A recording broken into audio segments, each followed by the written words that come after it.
I'll go and turn that off now.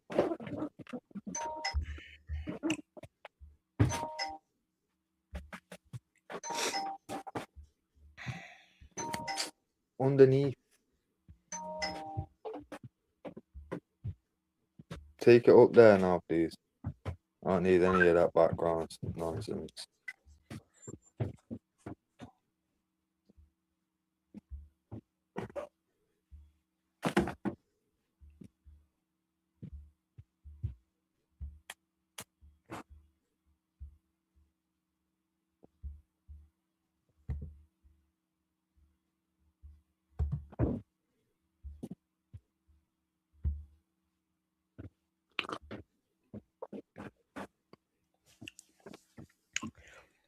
Yo, what's happening, people? And welcome back to Gav Goes In. Got the boys back on yet again. What you saying, boys? What you saying, Jonas? You good? Blessed. What you said? Boy, listen, Northwest gets all the wins, man. What can we say? But yeah, listen, man. I'm good, man. I'm good. As I said, my team's still killing me, but listen, we keep moving, man. Got Wolves on, I think on Thursday, and is it Thursday? Man United playing Wolves? No, Tuesday, innit? Tomorrow. Oh, it's tomorrow, yeah. Yeah.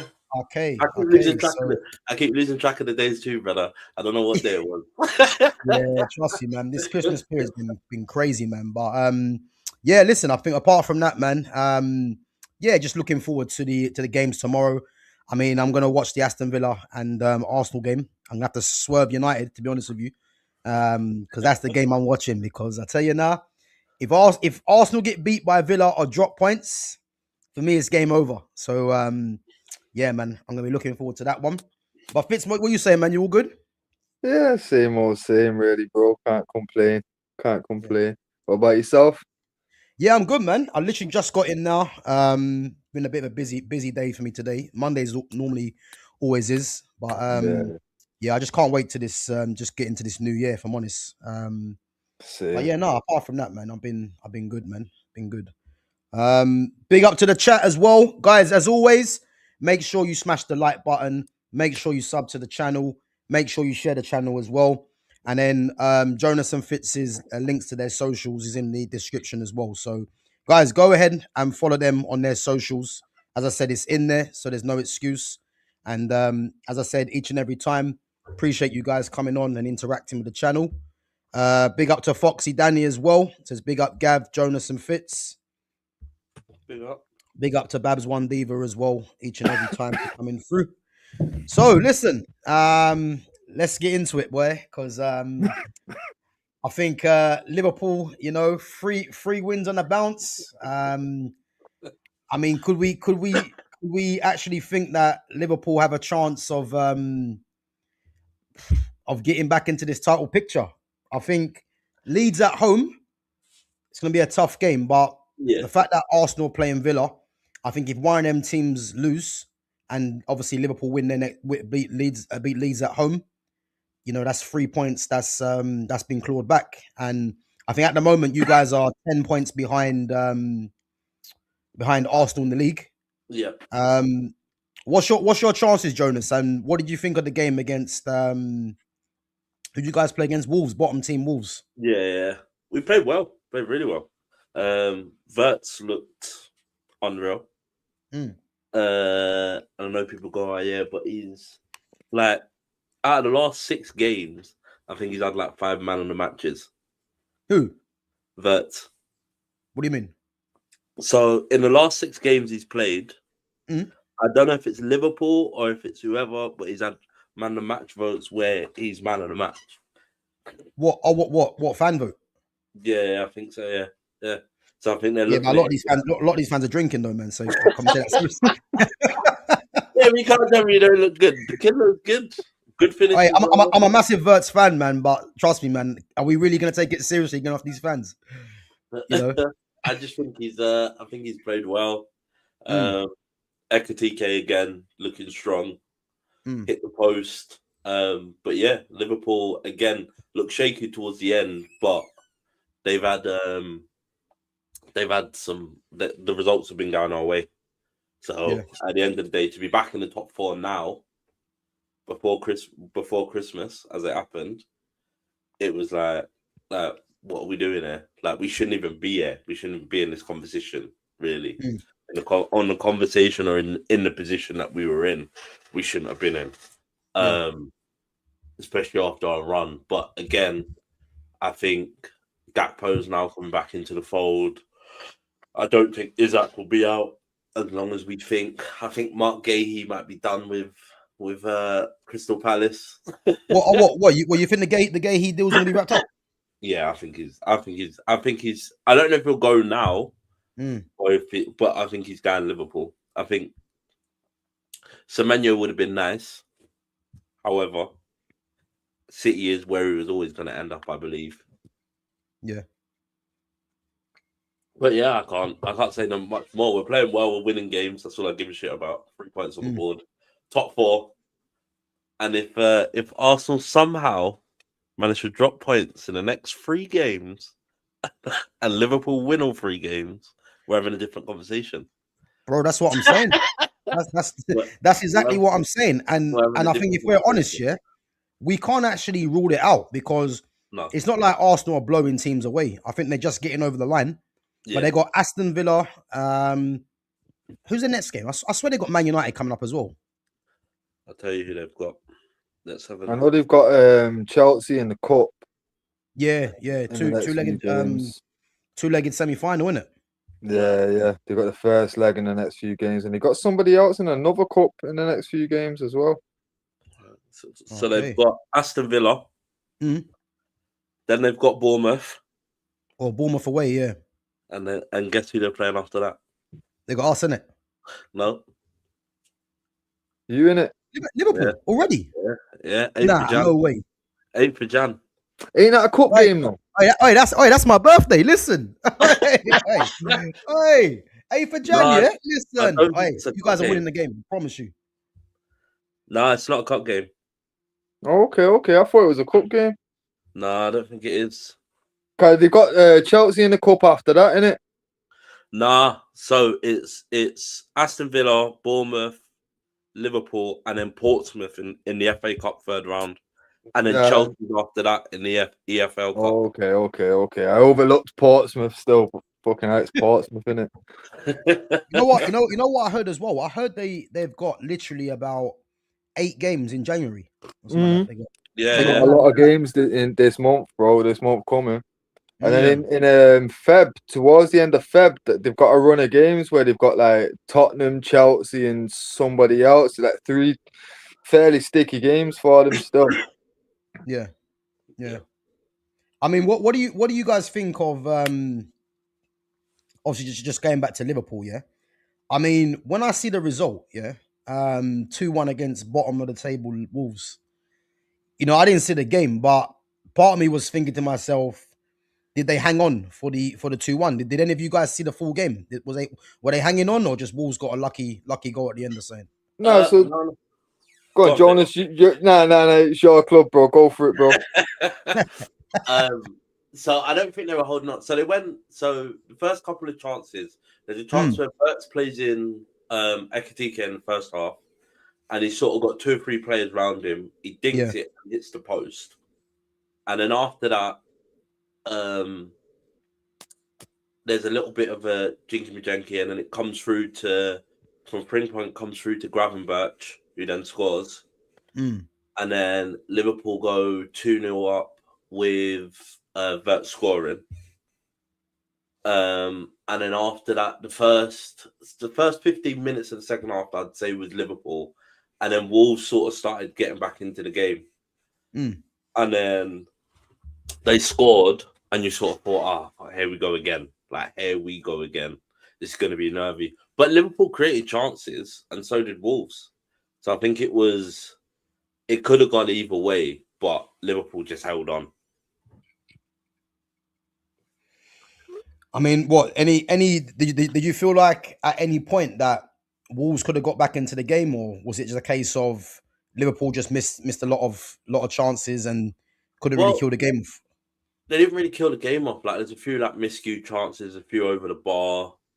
There was a few that should have been a bit better taken. Do you know what I mean? But again, it's one of those games where it's like it's Wolves. Wolves are one of those teams where it's like they were like people are underestimating Wolves and going, oh yeah, because they're bottom of the table. It's not like they're going out and they're going, oh, we're gonna lose this freaking game 6-0. They're not going out to lose 6-0. When you look at the results, they're losing like 2-1, 1-0. Do you know what I mean? So to me, 3 points on the board. I'm not arguing with it, but again, I feel like against the Wolves, like it was always going to be difficult because they're going to be fighting for relegation forever now. Yeah, do you know what I mean? They're going to be fighting and scrapping for every point. I mean, what do you think it means for Florian Wirtz? I mean, Wirtz getting his first goal. You know, obviously, I've always said, you know, he's one of my favorite players, and I do think he comes good. But Fitz, I want to ask you, man, what do you think of with Wirtz? I mean, do you think Wirtz is going to justify the price tag, or do you think it's a case where, you know, he's got to kind of, you know, do it consistently for next few games, and then people will probably start, you know, keeping quiet about him, or what do you reckon? To be fair, with that kind of price tag, it's crazy because I don't think with that kind of price tag, I don't think there's ever justification. Like there's always going to be an argument for overspending on a man that costs that much. But for me, like you pay for what you get in it. Like, and Wirtz is world class. Realistically, what is 22? 22, yeah. Let's be real. He's going to be able to do it at this level for a minimum of what, 8-9 years, and then starts to decline. And he's only going to get better over the next 5 years. You know what I mean? So it's like it's a real good investment. Like for that position, there's not many that are rivaling him. You know what I mean? Like, but the bad thing is that they're playing him out of position at Liverpool, and that's going to have a knock on his confidence as well. But to be fair, I feel like the criticism it's been overly harsh because of the price tag. But if they'd have got him for a snip like how City got Cherky, people would be talking how quality he is. Yeah. Because like a couple of weeks ago he actually scored, but it was harshly given as an own goal. Jonas, you'll know what I'm talking about, innit? Yeah. Was that not a quality goal? And was it not harsh to say it was an own goal? Yeah, it's very harsh. Yo, to be totally honest, I feel like if that would have been fucking Cherky in a City shirt, they'd have probably give that Cherky. You know what I mean? But it's that narrative of we don't let, you know what I mean? He's breaking British transfer records and that, and then like I don't feel like they were very happy with it. Like I feel like they were a lot happier when the Isak deal got done, because now suddenly this guy's been doing it in the Prem. Like he felt like he was one of their own kind of thing, innit? With Wirtz, I feel like he's got a bit of a target on his back. Bro, imagine if he was a black player. Bro. He'll be hanging him out to dry, man. I'll tell you that now. Imagine he was Musiala. Bro. But like I say though, like I do feel like he is absolute quality, and I said it from fucking when I seen your window, I like Wirtz, Frimpong. I'm like, yo, this is gonna be a dangerous team for a number of years, you know, like. This isn't just a fucking what we're gonna do about this season. It's what we're gonna do in the next 5 years. These men are only gonna get stronger as well. You know what I mean? It's like the fucking real statement of intent, because last season not signing anybody basically, and then waiting until you like they hit the league hard this summer. You know, I swear down, I've said it for a bit. When these men start clicking, it's a problem, a serious problem. And Wirtz is the main reason for it, because he is a game changer. He's 100%. That guy. He is that guy. You get me? Like, no questions about it. But the one thing I will say about Liverpool, though, like you see the last few games, like I hate to keep coming back to it, Jonas, but yo, why was you shaking for the last like 10 minutes again this game? He was marking Buendia, bro. Van Dijk. And where was he? He was about 3 yards off him when the ball came back. Was he not bouncing his way out of your box? Yeah, he was. He looked like a bouncy ball when you just lose track of it and it just goes bobbling off. He was coming. It was getting out of the box. And he's leading his whole line out with him, bro. As captain, that's unacceptable shit. Like, what we doing? You know what, Fitz? Yeah, I'm starting to lean more towards your side about this Van Dijk. I'm telling you, man. The more you watch him, the more you see the mistakes, and like, bro, he's not a. If he played defensive midfield, fucking one of the best in that position, maybe of all time. But that's not where he plays.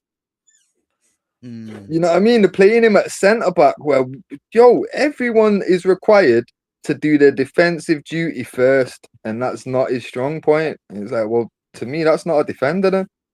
So what are we saying then? Konate is carrying Van Dijk. Is that what it is then? I think Konate is getting dragged down by Van Dijk. Boy. Nah, I wouldn't say it like that. I'd say this season probably he's had a bad season, but every other season, I'm gonna say now, every other season, I don't think there's been many defenders better than Van Dijk. This season, I'd happily turn around and be like, all right, cool, I give you props, but he's getting on in age. I'm telling you, he's getting on in age. Go on, what's that saying, Gav? Because I can't see without my specs on. Virgil van Turkey, Virgil van Disney, Virgil van Delegation. Virgil just catches strays for no reason, boy. Listen. He can do all of that. I tell you why he can do all of that. Because none of his defenders have got Champions Leagues. None of his defenders have got Champions Leagues, and none of his defenders have got Premier League titles. So until one of them two little defenders that he's got back there with all the defensive, because you got to remember, Arsenal have got a back four and then got two DMs. So yeah, fuck them guys anyway, man. We don't take them seriously, man. I'm not even scared of Arsenal, man. They're shit, man. I'll be honest. Protected and still they got Gyökeres up top, man. I don't give a damn about Arsenal, man. Like, Gyökeres is fucking rubbish, man. I'm telling you. But again, for me, that argument of he's got the medals, like, bro, that don't mean shit. I swear Luke Chadwick's got a Premier League medal, bro. Let's not hate on Luke Chadwick, man. Listen, Luke Chadwick was deadly. Come on, though, bro. You know, you get the point, innit? Like, fucking hell, man. Like, it's Jamie Vardy's got a fucking Premier League medal, bro. You know what I mean? Like, there's a lot of players out there that have got a medal, but it doesn't mean that they necessarily should still be playing right now, bro. Yeah, you know what I mean? And leading teams that, like, bro, use man are defending champions. Other than Leicester, like, I don't think there's been a season where defending champions have been this like bantered. Even with Leicester, man, we're even getting bantered about it because it was a surprise that they even got there. But with Hughes, man, like, everyone kind of saw like Hughes as a big threat, and this season, like, it's been ridiculous. And to me, like, the one consistent person that is in every single starting 11 is Van Dijk. You know what it is with Liverpool, though? Yeah, I think the problem with them this season is their three most experienced in terms of winners in their squad are probably the ones that are performing probably the worst. Yeah. In Salah, Van Disney. Sorry, I forgot his name, you know. Van Dijk, my bad, Van Dijk. Van Delegate. Yeah, Van Delegation, yeah. Obviously, Robertson has come in and done okay. But I think the fact that all their main players, I think Alisson's been out injured as well. Yeah, I think that's part of the reason why they haven't really been doing too well. And it's a sorry state of affairs, man, for a defense of a title as well. But again, I'll tell you this now, yeah. As bad as Liverpool have been, bro, it's 10 points. And I'm telling you now, 10 points is nothing because it's nothing because Liverpool still got to play them. If Liverpool beat them, it's problems. It's problems. Yeah, like, so. I'm not gonna lie. The other day, the Premier League fucking table came up. Yeah, my son was like, "Right, we're 6th. That's not too bad." That I was like, "Mate, we went through it, yeah, and we looked at all the points that we dropped, yeah, and we actually worked out like there was at least 12 league points that we dropped that realistically we shouldn't have with the squad we've got. Bro, we should be second. And with that, we should be joint top with Arsenal. Yeah, You know what I mean? 100%. But Yeah. that's just a testament of how shit this season has been all throughout the league. Like, there's been some entertaining games and that, but fucking it, when Fulham and City are 4-3 in this bitch, like, that's crazy work. Yeah. You know what I mean? Like, Manchester City should not be conceding 3 against Fulham ever. No. You know what I mean? Like, it just shows you how fucking poor it has been across the board. But it's one of them where, for me, like, fucking hell, like, that's why Villa have got to be contenders this year, because it's that shit of a season. Like, Villa should not ever be considered contenders. But the thing is though, do you think this has been the most enjoyable league season? Not really, no. You don't think? No. I think in terms of quality, it's poor, but I think excitement it's actually been all right, because, as I said, everyone's just beating up everyone. Like, I have liked that unpredictability of it, but I'm not gonna lie, like, that there's only a small part of me that feels that way, because there's a big part of me that I'm like, well, this has fucked my hackers up every week. Like, there's no consistency in the league, you know what I mean? I'm like, this is ruining my actual weekend funness, you know what I'm saying? Like, I'm not asked if Fulham can pull a fucking surprise fucking win over someone. Like, this, I want to get my hacker through, you get me? Like, the fuck, this isn't fun for me anymore, bro. Like, it was fun for the first few weeks, but you expect it to, like, plateau out and we get consistency back. For it to still be like this coming into January. I think a lot of it has to do with the World Cup coming up as well. Yeah. Because everyone's got points to prove, haven't they? Yeah. But I mean, listen, as I said, man, 10 points, it's not a lot of points, man. So one thing's for sure, man. I think this title race, I don't believe any team that wins it, is gonna win by a massive margin. I think it's gonna be one of them seasons, whoever wins it, there's gonna be 2 or 3 points in it. Yeah, it's coming down to the last day of the season. The last game is going to say a lot for everybody. Do you know what? I don't think you'll get that far. I think with City, once City go a couple of points clear at the top, I think it's going to take some stopping, because City are one of them teams, they can grind out results. And whether they grind out a little draw, that keeps them ahead. I think the problem for Arsenal is once they let City get ahead, because City are used to being chased. They've got a squad. They're going to add Semenyo now as well. Bro, they're going to take some stopping, man. So, man. I can't wait for the tears, man, because, Listen, you know what make my day? I don't think you understand. I don't think you understand, man. I can't wait. You'll understand if Arsenal are 10 points clear now and we get to, I don't know, let's say March, We get to March and Arsenal are all of a sudden 2 points behind Liverpool, who've been shit all season, and then get dropped out of the Champions League. All right, listen. I'm gonna say it right now, I'm gonna say this right now, Call me mad. Go on. Liverpool are gonna reduce that gap from 10 points to Arsenal. You've heard it here first. I'm telling you now, Liverpool, as bad as they've been, they'll cut that gap from 10 points from Arsenal.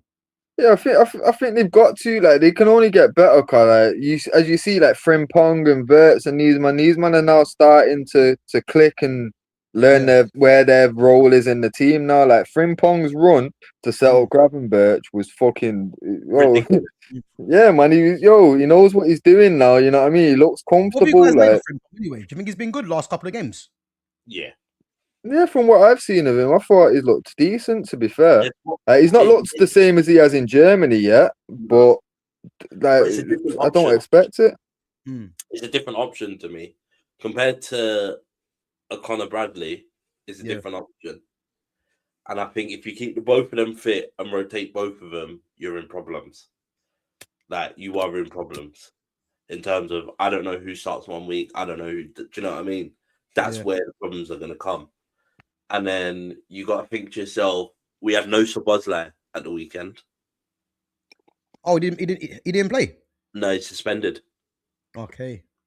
So you have no Szoboszlai, and then you've got McAllister, who looked all right. You got Grab, who started to do a bit more. You got Curtis Jones, who to me by far is probably the most horrible player you can play against, and he is getting better with it. Is his timing of releasing that ball, but holding on to the ball. Technically, I don't know anyone that can. Like he keeps the ball so well. His retention of the ball is so good. It's unreal. So to me, and he seems to somehow, I don't know what he's doing with Slot or whatever, but somehow he seems to be in that team every week, in and around it. So to me, that's good to see. And then Kirkhead seems a little bit better. He seems to be growing more and more into the role. You keep Robbo for another year, I think. And you buy another left back next year. But yeah, it's just, I think slowly but surely, Liverpool are starting to find their feet. Chiesa looked good. He started. Chiesa he should be getting more game time anyway, if I'm honest. Yeah. I think he will, though. I think he will. I think there was just concerns over his fitness and not rushing him back, and because he's had a lot of injury issues. So I think it's the same thing. So like, it's just it's good. It's good to see.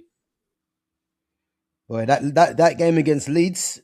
I mean, Leeds have been on decent form, man. So it's not going to be easy. But I think the home games, Liverpool should at least be looking to just get points on the board, man.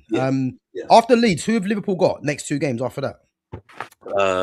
We have got Arsenal on the 8th. So wait. So let me get this right, yeah? Let me get this right. Go on. So let's just say Liverpool beat Leeds, yeah? Yeah. And Villa beat Arsenal, yeah? That's 3 points. And then Liverpool beat Arsenal. That's 6. That's 6. So what, they're 3 points 4 behind? points off. 4 points off. Hey, listen. And then Arsenal still got to play Man City. That's your other 3 points, and then you're a point behind. Yeah. And then it makes a difference. Have they still got to play Sunderland? Bro, they still got to play us, and I'm telling you this now, it's a draw. They still got to play you. They still got to play Sunderland. That's crazy. That's crazy.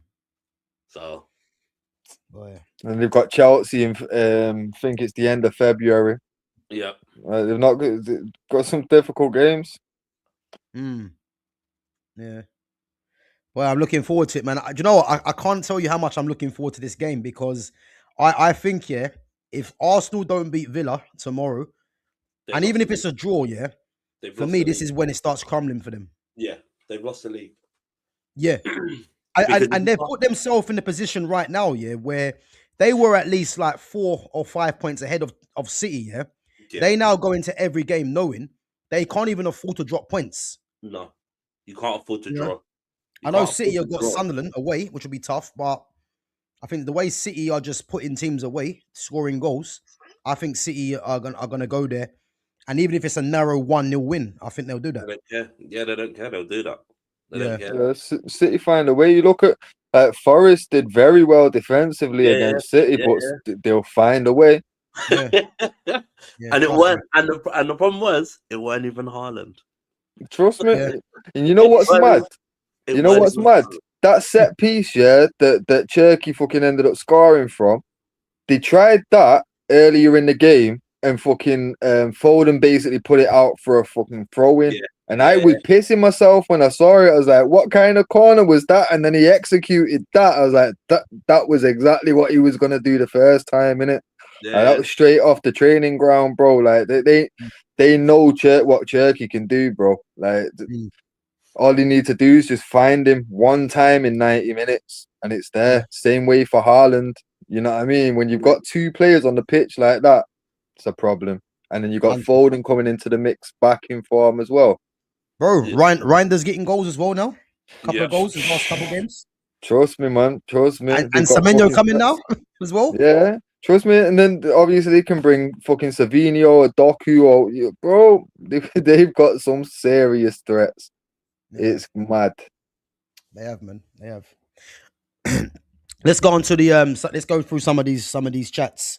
Big up to Foxy. Danny says, Jonas, who's your favourite Liverpool player, and do you think they have a chance to win this Premier League? And please don't say Darwin Núñez, please, man. Please, please. I'll end the stream right now. Man. Say that for free. My button's on the end stream now, yeah? Just don't say Darwin Núñez. Nah, it'll probably either be Szoboszlai or... What, your favourite Liverpool this season or just in general? I don't know. Now, well, give us both. Give us this season and give us full time, all time as well, innit? All time. It's Fernando Torres. Fernando Torres was fucking ridiculous. Oh, serious? Torres, Listen, yeah? Not a fouler though. Listen, I don't care what anybody says. Torres is fucking horrible. Yeah, and I kid you not. Like, you got to remember some of the strikers that Steven Gerrard's played with, from Luis Suarez to who else did he play? He played with like Owen. He had Fowler. He had Robbie Keane. Like, he's had a few, and he said Fernando Torres was absolutely ridiculous. Fernando. No, I hear it because a lot of people get clouded by that Chelsea run, innit? Yeah. But I remember in a Liverpool shirt, he was like coming across like Henry in an Arsenal shirt or Drogba in a Chelsea shirt. You did not want that problem, bro. And that's the thing. People look at the Chelsea stint and go, "Oh yeah, but it's terrible." You do realize he never wanted to leave Liverpool. He just woke up one day and Liverpool had sold him. Yeah. Liverpool had sold. He didn't actually want to go, and that was the thing. And to me, when you look at what he was doing, like some of the diagonal runs were ridiculous. Absolutely ridiculous. Yeah, his pace was a joke, man, and he was clinical at the time as well. But I thought you would have said someone like Suarez or something like, you know what I mean? Suarez was good, but for me, Fernando Torres is like your old man, because he could start 2 or 3 yards behind you. He can start 2 or 3 yards behind you, and the ball gets played, and you think, he's nowhere near. There's one game, I can't remember what game. What? You think it's Usain Bolt or something? What do you think this is? Brother, listen, have you not seen the goal? There's a goal where the ball Fernando Bolt, yeah? and the defender thinks he's got time, and Fernando Torres jumps, touches it with his toe, flicks it past him, and goes, "I'll see you later, Rude boy," and finishes it. Like, he gave Vidic nightmares. I'm saying, nightmares. I think Vidic is still thinking about him now, man. I'm telling you, he gave Vidic problems. Like, but yeah, listen, man. I remember them days, man. But this is when, I was loving the battles with Liverpool because, you know what I mean. We were better, but you had Torres, you had obviously Gerrard in there, Xabi Alonso and Mascherano just pulling the strings. It was a fucking problem, and I ain't gonna lie, but. Yeah, he was a problem, man, for Vidic. I'll tell you that now. Absolutely. Arsenal get Keenan Yildiz in January, and the league is done. What a load of nonsense that is. You know, and you know what it is now. You know what it is nonsense now. Yeah, surprise. Yeah, it's a Turkish brother that you're gonna get in January. You know, and how much we're talking? Because he's gonna go for a minimum of 80 mil, and you guys ain't got that money. So you guys spent your money on Eze to not play him in his position. And you'll start with Martinelli and Trossard. So that's they've got Martinelli and Trossard on that side that Yildiz plays, though, innit? Do you mean Smartinelli? Do you mean Smartinelli? The guy that's thinking up the place. bro, you know how much money Martinelli's on the week at Arsenal? Daylight robbery, that's what that is. Bro, he's on 180 at Arsenal. Bro, daylight robbery, bro. Football's finished when you're paying that 180. Hold on. What happened to their other little brother that's not playing? That signed a new contract? What Wanyeri? The one that everybody said to leave, and it was the next big thing. Yeah, Wanyeri. Yeah. Listen, blame his entourage, man, because why they made him sign that new contract, he deserves everything he gets now. Because that made no sense. No sense, man, honestly. But that's their problem. Signed all sorts of people and went, everywhere you can sign that contract. Baz One Diva says, Gavin Fitz, as you well know, football is full of surprises. Let's just put it out there, Man U can come back. Yeah, once this manager gets sacked, I'll believe in it more. listen, my energy ain't gonna change, man. Fitz, I don't know about you, but I ain't changing. Until this manager's gone, I ain't believing in anything. I've said for the longest time, like, we aren't that far. Same way I've heard you say the same thing roundabout. You get me? Like, we're not actually that far from being where we need to be, but first things first, we need a quality manager that knows what he's doing and knows how to handle the group of players that we have. Not one that can come in and say, "Oh, I've got plans and this is what I need," and that. Fuck that. Who can deal with what we've got? And yes, if you can get rid of some shit and bring some quality in, great. But if you can right now work with what we've got and get us competing again, like that's the first step. The second step then would for me getting rid of certain players like your Shaws, your Dallows, the man that you're not gonna win a league title with these players. You know what I mean? They've been there too long. Yeah, man. But that's the problem. Essentially, two steps away, and that's even with the fucked up ownership that we've got. You know what I mean? But 2 steps, just offloading and just replacing a few old players that just we know now they're not making the grade. You know what I mean? Even like fucking Ugarte and these kind of guys that they've been given a fair chance. That's it. Let's get rid and let's bring in some fresh faces, fresh quality. And then obviously a manager that knows how to pick squads and more importantly, how to deal with situations in the game. Like I'm sick of we'll get onto it, but these fucking substitutions planned, like it's like he sets them before the game. No matter what, win, lose or draw, at the 60th minute, we're gonna change our whole defensive like lineup. We're not even gonna have a back 4 no more. We're gonna go to a back 5, and we're gonna put fucking Euro at right back. And bro, it's just it doesn't make sense. You get me? If we had someone like a Glasner, or even better, someone like a Conte there, bro, we're sorted. Bro, I'm convinced. I'm convinced Amarim's got some sort of problem. I'm convinced. Bro, I'm convinced. I never really deeped it until it's come up a few times where we spoke about has my man had a bet on that, bro? I'm telling you now, my man. I'm swear to God, he's got some kind of bet going on. Either that or the Glaziers. Remember trading places. Yeah. The Glaziers and Ineos and them, man, have got some shit going on. Like, I bet we could make this guy that I'm telling you now, there's like a pound bet between them to see if they can make this nobody do the fucking job right. I'm telling you. Bro, what this we're gonna get into it in a minute, yeah. But this manager has got something. There's something going on that we're not aware of, man, because I've never seen nothing like it, man, with this manager. It's like he's just doing this on purpose. You know, thinking he's smart. Like, do you want Glasner then? Bro, let me just go through these chats and we'll get onto it quickly, innit? We'll go through these chats quickly. Big Gabby is back. You guys are not ready. Boy, Big Gabby's made of plastic. Bro, you got a bricklayer up top, man. What are you talking about? That Big Gabby's back. Hold on. The bricklayer. What are you talking about Gabby for? Hold on. Big Gabby went from Man City, who were winning titles, to go to Arsenal to win fuck all. What are we doing here? What are we doing here? Boy. Zinchenko, you know, bricklayer. Just taking Man City rejects and going, we're gonna win the league. Crazy, man. I ain't gonna lie. We got the best midfielder, Declan Rice. I told man about this Ute. Yeah, he is a Ute. You're right, man. He is a Ute. Let's move on from that one. You know what I mean? Declan Rice. Bro, my man's won a European Conference League. That's it. Yeah. That's it. That's the only thing he's ever won, but he's the guy apparently. It's the only thing he's ever going to win as well. Playing in that shirt anyway, innit? You know what I mean? I might get a Carabao Cup. Yeah. No. Chelsea beat them in semi-final, man. I'm convinced. They beat them. Probably will, to be fair. Oh, I'm telling you, they beat them. Gav Almarin wants to finally change formation.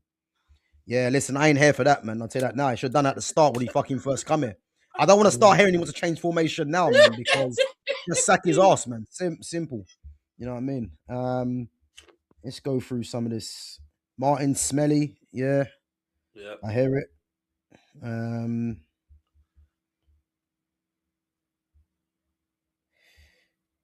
Clockender says, Jonas, let's go. Let's go through this. I think he meant Gabriel, the defender, not Jesus. Nah, bro, I'm talking about the bricklayer, Victor Gyökeres. I'm talking about Gyökeres. You can't be saying you got Gabriel when you got Gyökeres at the other end of the pitch. That guy is probably the worst striker I've seen for a while, and I'm actually including Højlund in that. I can't tell you who's worse, him or Højlund. Both got blonde hair, both got blue eyes, both shit. Hair flicks galore. Bro, I'm probably gonna say right now, yeah, from what I've seen, Højlund is probably just edging it. And I'm saying that if you're getting edged by Højlund, yeah, you might as well just leave the club, man. Because bro, I can't believe Arsenal fans were trying to tell me Gyökeres is the next best thing. Big man, from what league? We could go Portuguese league and light it up like he lit it up. Yeah, but bro, Gyökeres can do the ankle up though, man. Bro, but these guys that were saying that, yeah, the chances are, as I said, man, they were on the drink, man, because you don't come out of that nonsense, man. I could see from Gyökeres, yeah, from when I first see him play, I just knew this guy, you know, he's gonna come to a league where it's physical, and he's gonna be the bully. He's gonna be the one that's the victim. You know what I mean? So, it's crazy, man. Crazy. No, but the thing is, you see, with the Portuguese league, historically, there's never been a player that's come out of the Portuguese league and been fired straight away. Even down to like Figo went to Barcelona, and Barcelona made him what he was, and then he went right out. You know what I mean? Like when we signed Cristiano, bro, he did 1 million step overs and used to dive as soon as he saw the box. He wasn't who he is now. You know what I mean? Like no one ever came out of that league and was the finished product. Not that I can remember anyway. And when you can say Figo and Cristiano went, fucking Gyökeres definitely wouldn't have been. Because before that, was he not at Coventry in League One? Yeah, brother, Coventry, brother. He didn't even do well at Coventry. And this is my point, bro. He scored a couple of goals, man. They got excited. That's what it is. Bro, he scored something like 5 goals or something. Arsenal got twanged into thinking this guy was good, man. Like, it's crazy, man. Gyökeres, people calling him the white Lukaku. Bro, listen. If I'm Lukaku, man, I'm. That's disrespect. Bro, listen. Look at what Lukaku. I mean, Lukaku's not a great footballer, yeah, but look at what he's done in his career. All to get compared with Gyökeres for what?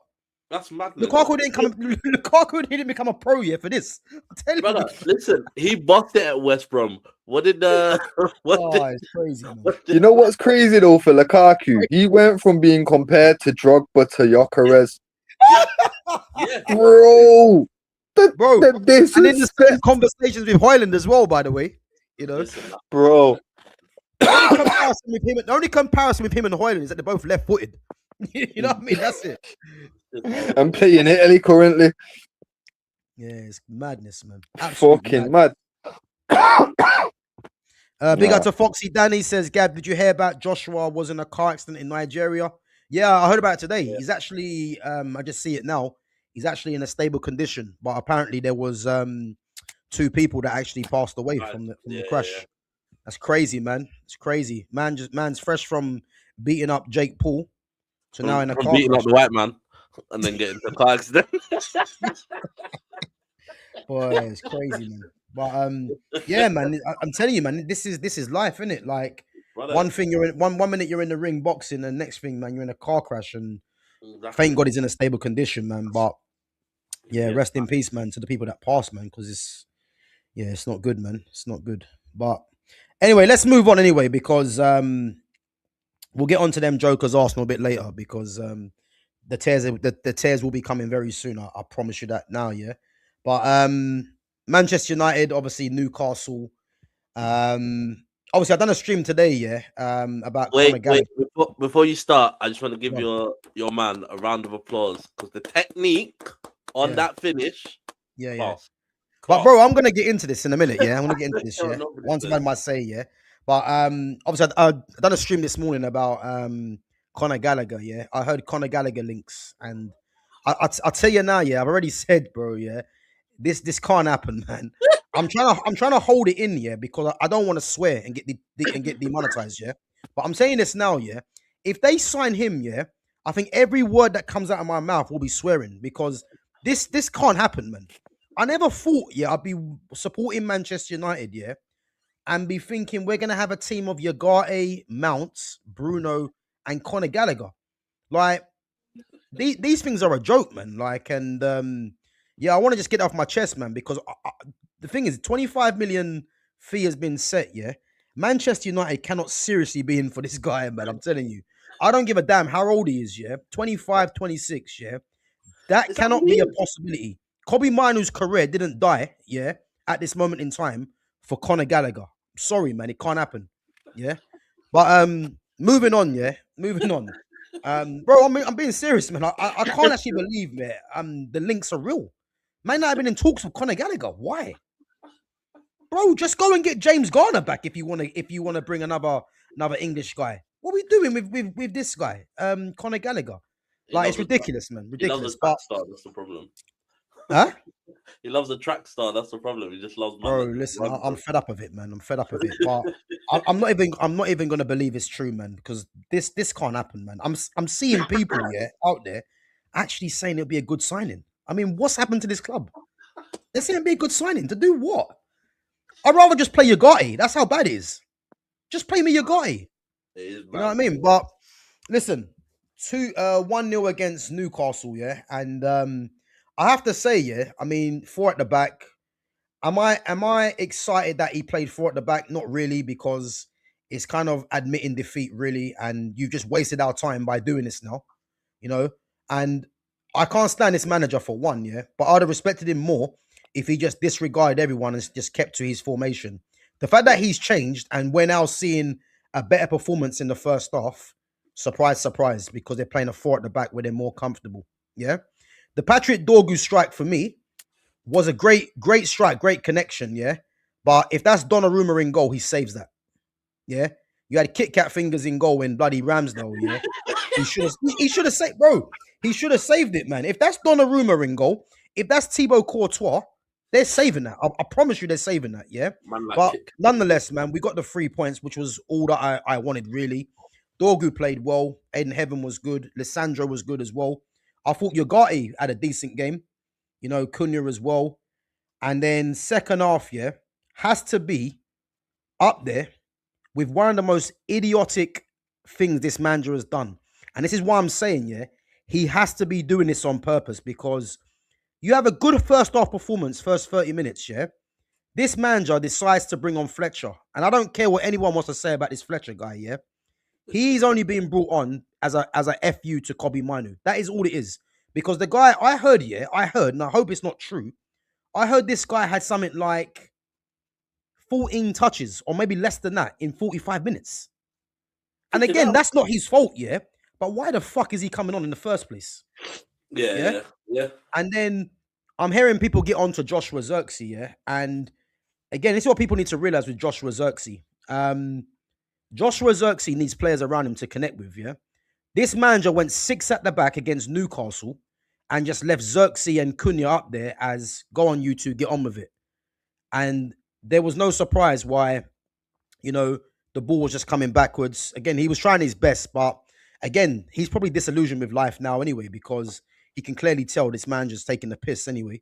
Yeah. And, I mean, we hang on in the end. You know, I think it was a mixture of poor finishing from Newcastle, poor decision-making. And the 3 points is the main thing, but there's not one part of me that is satisfied with that, because we should have been beat. But yeah, I've had my say, man. But Fitz, what did you make of that game, man? Because I know you're the same as me, man. That was an absolute joke, that second half. I'm not even gonna lie. The first half, even though, like, yeah, we played decent, but for me, just seeing that we'd already gone too far at the back, that pissed me off anyway. So I couldn't really enjoy the fact that we played decent in the first half, for the fact that all I could think, I'm just sat there fuming, thinking, so we got beat by Tottenham for a philosophy and a tactic that now doesn't mean shit. Like, I couldn't really enjoy it the way that I wanted to. The Dorgu goal, like, yeah, absolute quality strike, but the first thing I said was he could try that 100 more times and he ain't gonna score one of them.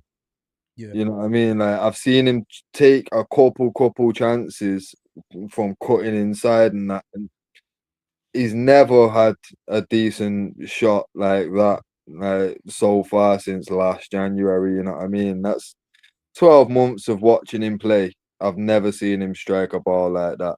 So I can't really get too hype about that. Like, oh, what a player, because I already rated him, but I don't rate him for for his shot. You know what I mean? Yeah, like I rate him for different attributes. You know what I'm saying? Obviously the goal quality, but once again, how many times this season have we seen an absolute wonder goal come from fucking nowhere to save a result for this manager, bro? Like, I can't even get excited. Like, when I'm thinking, right, we'll get beat by these. I've predicted for weeks we're gonna get beat by Wolves. For right, that there January's got to go. New manager, maybe just in time to keep Kobe. Xerxes stays. You know what I mean? Couple like solutions in the near future with that. But then when we fucking end up winning 1-0, like he's really, like, Chris McGrath says it all the time, 10 more years, and I'm like, yo, don't do it to me at the minute, cause it feels too real, you know, like. I feel like it's gonna happen. Like, I said it fucking months ago. Like, if we get rid of Kobe Mainoo and bring in Conor Gallagher, what the fuck he's got, and it's happening. You know what I mean? Listen. So yeah, I couldn't enjoy none of it. And then the second half, the subs that he made, like I say, I swear I even said it like when you come on for the reaction, I was like, that gave me chest pains. Like, it really did give me chest pains watching it, because the whole time I'm just thinking, like, why would any manager that actually wants the club to succeed start doing the things that this guy is doing? It's like sabotage from the inside. You know what I mean? I'm like, I feel like we're the only people that are witnessing it, and everybody else is defending him in the chat and shit as well. You know what I mean? So I'm like, well, how are we the only ones seeing that this guy is really trying to kill us, and everybody else is like, oh, it's progress. It's not. The fuck are we talking about, people? Like, like you say, from an outside's perspective, you're looking at it and you're going, okay, cool. If you'd have given the balls and he would have gone, I'm sticking with the back three and I'm going to stick with two actual wing backs that know how to be wing backs, and play a midfield three that know how to play football, because that's all you want. Is you want a midfield three that know how to play football together. You don't want someone that's just going to break up the play, because you got wing backs for a reason. You don't need a DM that's going to sit back and, do you know what I mean? Like, you need ball player midfielders. So you can't have a Gatti in there with your Brunos and thing. Like, if Bruno and Mainoo are not working, make it fucking work. Like, you tell one of them, I need one of you to sit. I don't care who does it. I don't care when you do it. You need to figure it out between you. Because if not, I'll take one of you off. Do you know what I mean? As a manager, that's what you've got to do. You've got to have some balls and go, we're going with this system. If you don't like it, fuck off now. But it's how I'm going to play. And if you can't fit into the system, you don't fit into the team. Simple as. But the matter of the fact is, like you say, he's made one little simple change and all these things have happened. And he's gone from a back three to now a back four. And everyone's going, oh, well done. It's a sign of change. Nah, mate. You've been doing that for 12, however many months before that. We then win a game 1-0. So what happens now if you go and lose against Wolves now and you got a back four? Sack his ass. do you know what I mean? What happens now? Yeah. Bro, I'm not contemplating him getting beat by Wolves, because I'm sorry, man. A team that's got 2 points, it has to become untenable. I don't care what anyone says. Do you know what I mean? He can't keep his job after this getting beat by Wolves. Sorry, not. You know what I mean? I hear it. And Gav, I'm not gonna lie. If we do get beat by Wolves, I might not be in the chat for that reaction. I'm not gonna lie. I don't think I can take it. I don't think I'm here for that. I wouldn't blame you, because this is ridiculous, man. But I will say, like, I'm not gonna put it past us to lose to them. Like, not a chance. Not with this manager, bro. Cause, bro, it's not necessarily about the players. Like, he can play whoever the fuck he wants to play, bro. It's the way he's telling him to play and what he's asking him to do. Yeah. You know what I mean? It's not good enough. He isn't a good enough manager. He isn't a good enough tactician. You know what I mean? He's, for me, nah. Like, and you need to figure it out. That's the problem. Is he needs to figure it out. He can't just sit there and be like, "Oh, I'm gonna keep," because, like you say, you've got aging players in terms of you still got Luke Shaw there, you still got other players there. But again, what he should have been doing is in pre-season, he should have been going, I'm gonna have 5 or 6 games, and we're gonna try 2 of these at this thing. We're gonna try 2 of these at this, and we're gonna try 2 of these at this. Whatever one you guys feel most comfortable in, we'll work with, and then we can take that into the season. But the problem is he hasn't done none of that. He's taken one system in, and now we're halfway through the season. And I'm not being funny. You're playing 1 game a week. You shouldn't be trying new shit. Because this is the thing.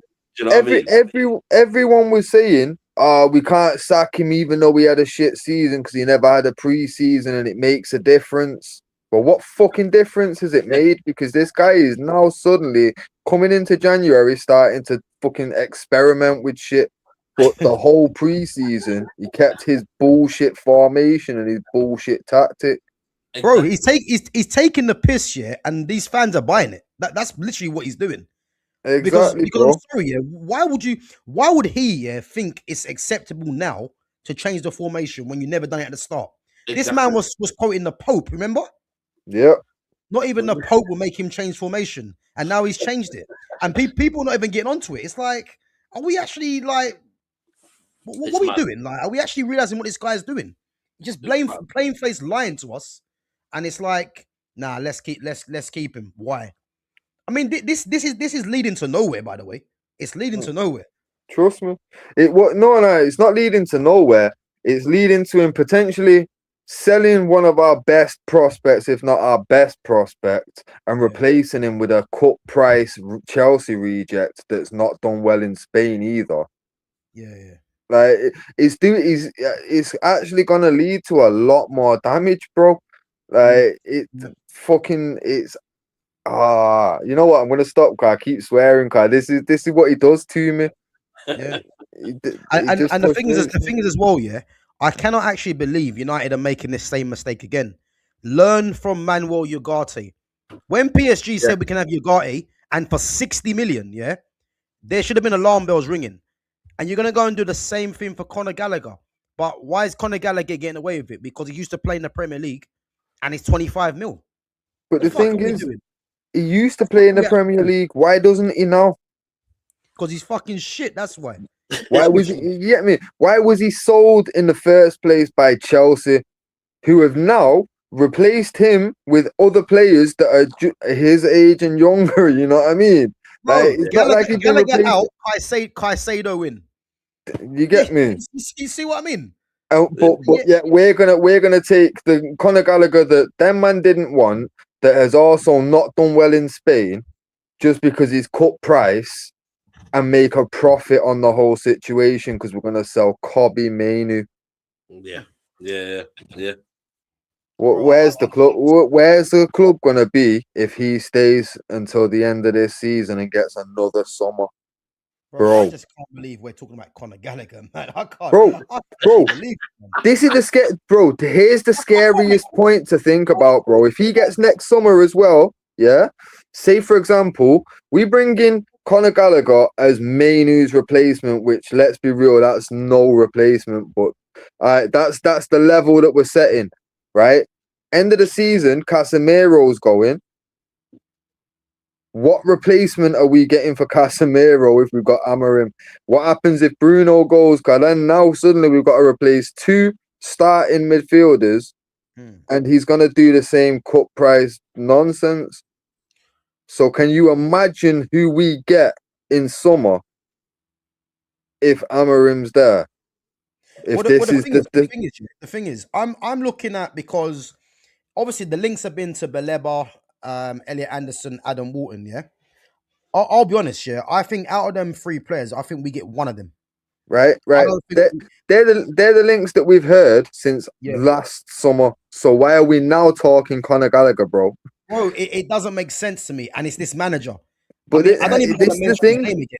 I don't want to mention his name again, bro. Let's skip past it, man. It's making me angry, bro. No, but this is the thing, Gav. The dangle, look, our believers here. This is what we're looking at. And then when it comes closer to time, they say, but this one's real cheap, so we got it on a cut price thing. Good business, guys. What happened to what was over here, fam? Kabaliba was dangling here a minute ago, and now you're showing us this piece of shit that no one asked for, and this has gone out of the screen. You know what I mean? Like, bro, it's a piss take. I can't deal with it, and it's going to continue. If Amarim's here until the end of the season, I can see him getting next season as well, bro. They're not going to let him see out the season and then replace him. The only hope I've got, though, the only hope I've got is that a lot of the signings have been club signings, so they're taking it away from his hands, really, in terms of signings.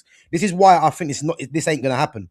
I think it's more of he wants Gallagher because obviously the kind of players that he rates, but the club cannot be that dumb and think this is good. Can't they? Bro, this is from ownership. This is from ownership that are talking about giving Old Trafford to the women's team and building a new one for us.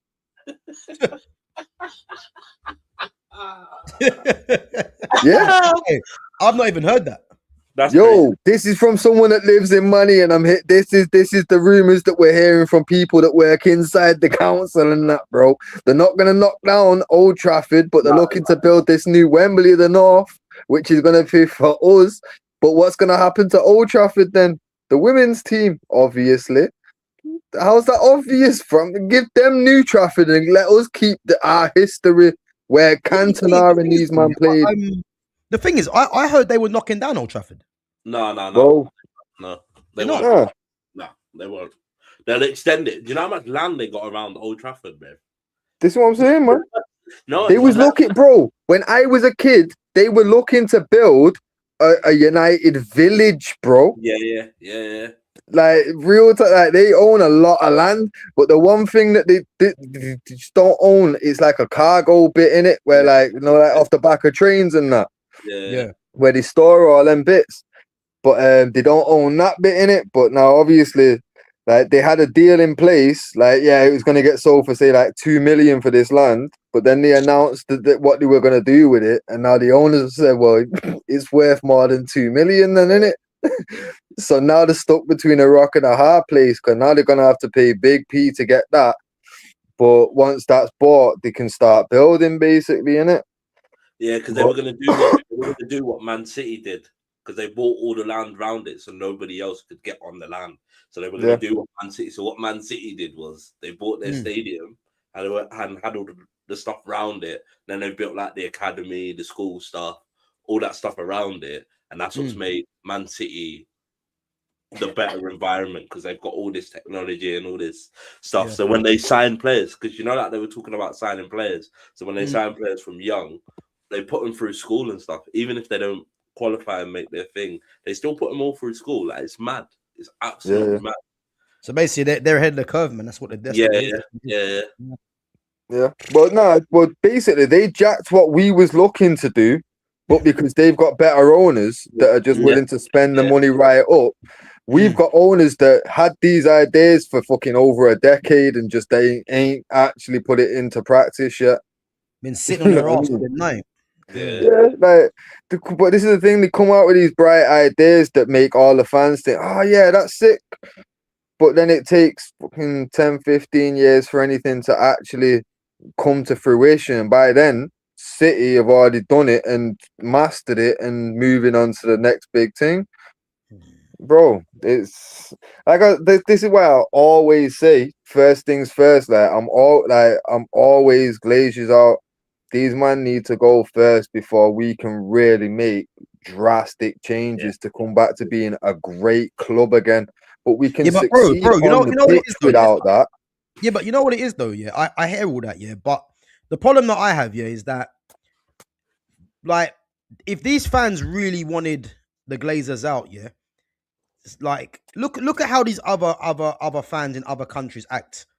Like these Even fans in keep other saying, countries, bro. If Liverpool had the Glaciers, them man would have been forced to sell years ago. Yeah. You reckon? Yeah. Jonas, am I lying? The Liverpool fan base, the use man gonna tolerate them. Did you not And see the what debt. happened? Did you not see what happened with the Americans, weren't it? Gillette and Hicks? So do you remember we had yeah, Gillette yeah, and yeah. Hicks? Gillette and Hicks have practically run it down to the ground. The Liverpool fans were cussing out. That's why they had to sell. I think that's why they had to sell like Fernando Torres. They had to sell a few people because the Gillette and Hicks had dismantled the club, and they were basically they kicked off. I think it was like the year. I think it was the year we won the Champions League. We were like in financial ruin. That's why we were talking about selling like Gerrard and people like that. We were in financial ruin. And then your fans ended up fucking orchestrating loads of protests and whatever in it, and got rid of them in it.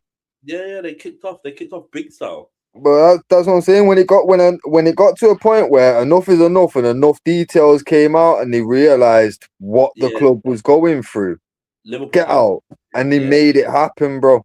Yeah, you know what I mean? Like, nah, man. That I'm not gonna lie. The Manchester United fan base, it's a bastard because with Liverpool's fan base, predominantly every Scouser is either a Liverpool or an Everton fan. You know what I mean? But in Manchester, it's not the same. You know what I mean? Like fucking United's fan base it's been global since the mid-90s. You know what I mean? So the core fan base is so far spread that people in America and China are still buying shirts. So it doesn't matter if the fans in Manchester stop buying shirts because there's enough global commerce coming in, you know what I mean? But if man in Liverpool boycott buying this season's shirt, they feel that. You know what I mean? Like I know that Liverpool still got other, but they feel it if Liverpool fucking stop buying their shirts in their city. It's half the city, isn't it? It's half the city. So if you go to Liverpool now and imagine because you got to remember, like, if all that shit had happened, so if all the Gillette and Hicks stuff had happened now, I'm telling you now, half the city wouldn't go to games. Like half the city wouldn't have gone to the game, and they'd have kicked off, not gone to the game, and like you say, they would have felt it in their pockets. Yeah, but because and you know what? Man United have so many people coming from abroad, it's a different ball game, isn't it? And the thing is, as well, the one thing I would give the Scousers, them man would stand outside the ground, and any foreign fans that come with tickets, you ain't getting past us, bro. We're doing this for our club. You're on holiday, you get me? Go and find something else to do today for an hour or two. Yeah. Them Scousers would not allow that stadium to get anybody in. You know what I mean? United fans, we stop buying tickets. There'll be a stadium full of foreigners, and there'll be nobody in Manchester that thinks to even stand outside the stadium and stop people. Exactly. It's a different culture with Scousers. That's why they don't even class themselves as English. No, they don't. They class themselves as Scouse. You get me? That's why they don't sing the anthem and stuff like that. So they've got a different view on it, you know what I mean? The Manx, it's hard for us. Like I know there's a lot of big fan communities and stuff in Manchester that do organize protests and stuff, but there's one called it's the 19 something, but fucking they organize a lot of the big protests in it. But fucking when they do, like for example, they did a fairly big protest the day before the Glaciers come out with that Ratcliffe interview with Neville, and they brought out the designs for the new Old Trafford. Oh yeah. The day before that, them man put on a protest in it, and obviously when they protest, that's how the Glaciers and them man react in it. They'll put on a little spin that kind of overshadows anything, and it kind of silences and squashes any heat for a minute. And that's they just keep throwing a little bit of water on the fire just to cool it down a bit. You get me? And when it fires back up a little bit too much and there's too much noise, they just turn their music up a bit or whatever. In it, it's it's mad, bro. But that's what like it's frustrating, like being in the city and hearing the things that's going on. Because, like I say, I hear like, yeah, Manchester City's just built this and they're doing this, and like, yo, this is mad, you know. Like, this is City that was. Yeah. When I was a kid, these man was in League 2, you know. Main road and that, yeah? Yeah, bro. I'm like, yo, I remember when the man moved into their state. I ain't forgot. Yeah. Bro, I'm like, yeah, this is crazy. I remember these man settling in and having to like hang up new pictures. Like, this was all brand new to them, you get me? And never at this kind of size or anything. They fucking took to it like a fish in water whilst we're out here acting like we fucking don't know how to swim. Exactly. Bro, them guys had fucking Ben Thatcher at left back, and it's crazy, man. Bro, they come from nowhere, man. They've had Craig Bellamy. Who? Bro, who's that? Craig Bellamy. Craig Bellamy. Sean Goater, yeah, Sean man. the Goater, you know. Sean Matt Phillips. Yo, Paolo One Chop. Paolo One Chop. Yeah, listen. Sylvan Distan and that. Yeah, to be fair, them man, yo, you remember them man? Actually, this is how little they meant to Manchester United back in the day. Them man signed Peter Schmeichel and Andy Cole, and nobody gave a fuck, and still considers them Man United legends. Yeah. That's how insignificant Manchester City were. Yeah, in my lifetime, you know, bro. Bro, the fact that these men are doing what they're doing now, yo, hats off to them, innit? Like, fair play. I ain't gonna lie, yeah. I ain't gonna lie though. They had Georgie King Clancy, man. He was a bad boy. King Clancy was cold. Yeah, King Clancy was cold still. He was serious, man. That left foot, yeah, he was ridiculous, man. But to be fair, like I say, like I've got to give it to them. But like I said again, it's a testament of owners that are willing to spend on the club to make the club the biggest and best it can be. Reinvestment. Yeah, 100%. And that's the thing, innit? It's all reinvestment in the city. Because like you say, because round Old Trafford, like, so our office is not too far. Our office, I can see Old Trafford. Okay. So like our Manchester office, you go on like I think it's like the 15th floor we're on, but you go in it, and you can see the stadium. But there's so much land around it. There's so much to do with it. Like, it's unreal. You could build so much around there, but it's like they don't want to invest back in it. The thing is, where Old Trafford is, obviously on one side you've got like where people live, like Gores Hill and Stretford and Old Trafford, and then on the other side you've got like, basically it's called Trafford Park. It's an industrial estate, innit? So it's nothing but like warehouses and shit. So these are businesses that if you really wanted to move things around and that, like, it's not that difficult. You know what I mean? Like, there's a lot that they could do with it, but it's one of them. Like, again, it's, did he want to spend? Did he want to invest into it? Because yes, it brings the value up long term, but for these man, like I say, they use our profits to pay the bare minimum payments on their own debt that they brought to the club. You get me? That's how they've got us in a chokehold, because they're not even trying to pay the debt off. No, you know, they're just paying the fucking what's it called now? The interest. Yeah, they're paying the inflation on it, innit? They're not even bro. So the debt goes nowhere. Be mad as well, though. Yeah, but this is the thing: we've sold players like Cristiano Ronaldo for 80 million and replaced him for 22 million. Yeah, that 60 million didn't go towards the debt; it just paid the fucking interest, bro. Yeah. So it's like, so wait, we're selling our best players and replacing them and having to do miracles with guys like Antonio Valencia as a replacement for Cristiano Ronaldo. And still, luckily, Fergie was the guy that was able to make that shit work. But let's be real, nobody else could do that, bro. If you told Pep, you've got to start selling all your best players and we're going to give you 25% of what you make on the sale to replace these players, Pep's struggling, bro. Yeah, it's tough. Any manager would.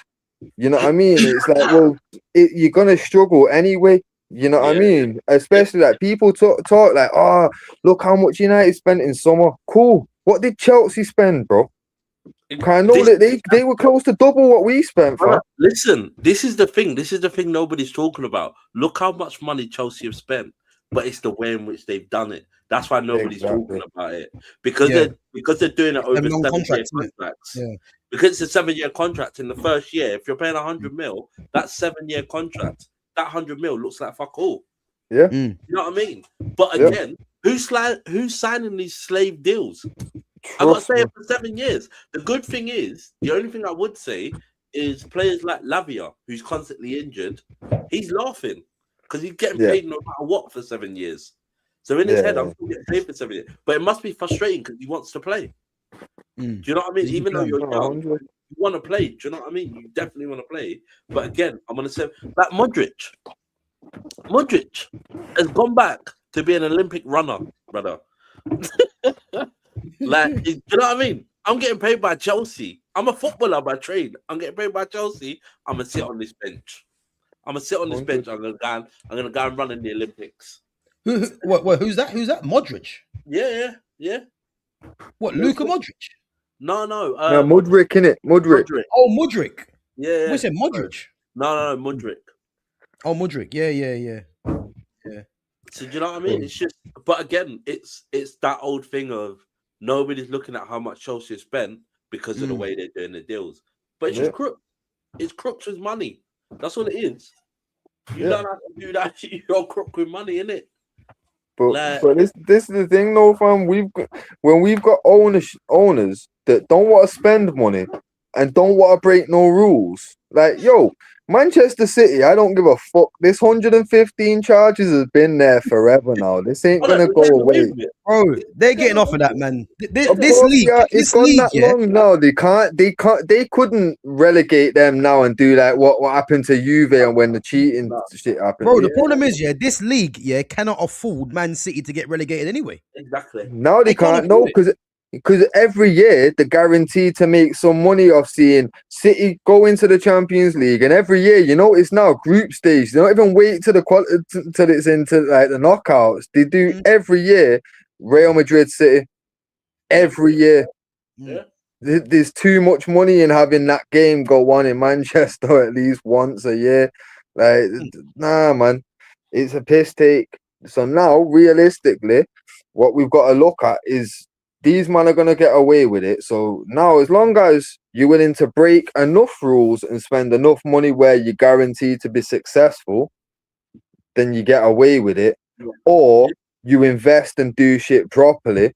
Like how to be fair, Liverpool have done. You get me? They spent a whole season where we're not going to spend because we're going to go heavy next season. You know what I mean? They were very smart with their fucking financial fair play rules and that. You know what I mean?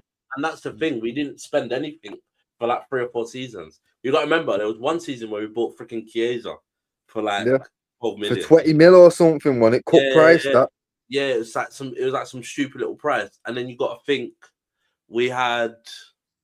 I think we sold Mane. We got money for Trent, which we shouldn't have got really, but it's only because he wanted to go early. Yeah, early. Yeah, because Real Madrid wanted him early. And then we sold players like Tyler Morton, Kwanzaa. Do you know what I mean? We sold all these unknown players for like good deals. And then people are going, how can Liverpool spend this money? And we were going, we ain't spend that for 3 or 4 fucking years.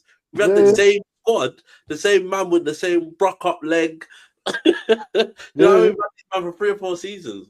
Like, we got to go and spend some money. But then I look at it and I go, how can Arsenal justify what they've spent?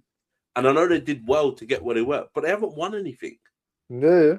So have they just been sitting on money that they've got in the bank and gone, we can go and spend 100 million on Rice, we can then go and spend money on Zubimendi.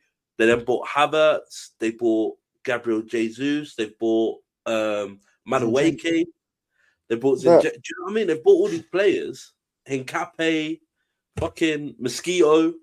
Do you know what I mean? 100. But with Arsenal though, I feel like with the way that they've fucking spent, like I feel like that's why they're happy saying like being second, because what they're reliant on is that 100 mil that you get for qualification in the Champions League, and then they'll get X amount for finishing second, and then once they've like got that, that essentially in with the shirt sales and everything else, they're sorted now. You know what I mean? They can actually now spend stupid money because they've already made like 200 million just for finishing second because they've got Champions League with it. So that's 200 mil more than any like for example, United, if we finish sixth this season, we don't get no Champions League money. We don't get that extra fucking money that second place gets. Straight away, they're already in a much stronger position to keep strengthening. So I feel like that's why Arsenal are content with staying second, because they know they'll constantly stay in the mix with the money that they'll generate from it. But for me, that's a business. That's not a fucking football club. That's not a club, is it? Yeah. Nah, a football club should be going like thinking like, yo, yeah, we're gonna make money in the process, but our main objective is silverware. But for me, like I say, if you're gonna have a shit owner, like at least be a crook. You know what I mean? Yeah. At least be a crook. Like at least do something for us. Like don't just rob us. Nerves. As much as Todd Bowley gets on your nerves, you gotta give him credit for credit is due. The man said, "I got money. I'm gonna spend it. 100. Like, I'm gonna spend it." 100. Went and got Caicedo. Went and got Enzo Fernandez. Went and got João Pedro. Went and got Delap. Do you know what I mean? They're not great, but he's like, "I got money to spend, bro. I'm gonna spend it." And he's delivered. You get me? Like fucking that Jim Ratcliffe came and was acting like he's got money to spend. He's a billionaire. This, that, and the next. Bro, I'm not seeing no. I'm seeing cut-offs. He's getting rid of staff. He's doing all this kind of. I'm like, bro, what kind of ownership is this, man? Like, nah, I can't. He's not even investing back, and that's what makes it worse. Is the fact that not a penny. He's not even turned around and gone, okay, cool. I understand we're not like the roof's leaking and we've got this going on and we've got that going on. Yeah. All right, cool. Well, how much have we got in the bank that we can do a few repairs and get rid of? Do you know what I mean? Because your stadium now does need an upgrade. But again, it's needed an upgrade for a while. Everybody else is doing it. So why is Man United not turned around and gone? Why has it not been done, and why is it not getting done? Exactly. Cause for me, like that's where the money should go into. But that's why they prefer, instead of doing that and fixing Old Trafford, they prefer to build a new one, because the building a new one won't even come out of their pockets. It's just mad, isn't it? You know what I'm saying? Because the way that they're going to do it is they're going to get investors and funding and this, that, and the next car. They're going to get council funding because they're planning it to be like a new Wembley. So the way they're selling it is like they're going to have big concerts and all that shit come there. So it'll be like what Daniel Levy did with Tottenham. Yeah. So him taking it and putting on like NFL, putting on this, on that. Doing all this extra kind of nonsense just so that they can make money in the city from tourists and this, that, and the next. Like that's how they're looking to do it. But if they were going to actually fix up Old Trafford, that's where now you got to pull money out of your bank account. You know what I'm saying? But But that's what I'm saying. For me, that's the first thing I see when I see that they're looking to build a new Old Trafford. I'm like, right, okay, well, how are they doing that? And then when you find out that they're doing that through the same kind of thing as what Tottenham did, you're like, well, so they're not actually spending anything. They're literally just using our club and the brand to as a leverage.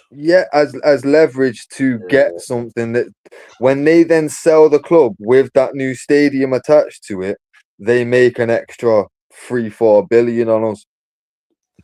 Bro, it's mad. It is mad because, like you say, you're not even being a crook, really. Now you're just taking the piss. Yeah, you're just robbing us.